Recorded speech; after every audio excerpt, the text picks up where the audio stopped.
Кутулуу күн достар, бүгүн сиздермен түскү және кешки аска ерекше дәмді болып шығатын жаппасай тағамын дайындаймыз. Тағамды бір рет жасап көрсеңіз, сіздердің ас мәзірлеріңіздегі сүйікті тағамдарыңызға айналатыны сөзсіз. Ал ендеше бастаймыз. Ет, пияз, сәбіз, картоп қажет болады. Оларды 4 бұрышты етіп турап аламыз. Қамыры үшін 2 жұмыртқаға 50 мл су құйып, біраз қасық тұз салып, жұмыртқалы массамызға біртіндеп қоса отырып, алдымен вилканың көмегімен жақсылап араластырып, сонан соң қолмен қатты қамырлаймыз. Қамырымызды илеп болған соң салфан пакетке салып қоямыз.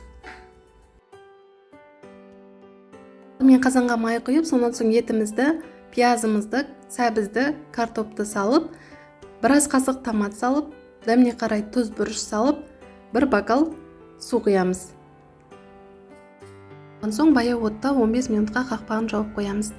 Масы дайын болам дегенше қамырымызды жұқа етіп жаямыз. Жұқалап жаюға тырысыңыздар. Үстіне сұйық майды барлық жеріне тиетіндей етіп жағып шығамыз. Барлық жеріне жағып шықтық, енді 4 бұрышты етіп қамырымызды кесіп аламыз. Кесіп болған соң начинканың үстіне майлы жағын төменге қаратып, барлығын бірінің үстіне бірін салып шығамыз.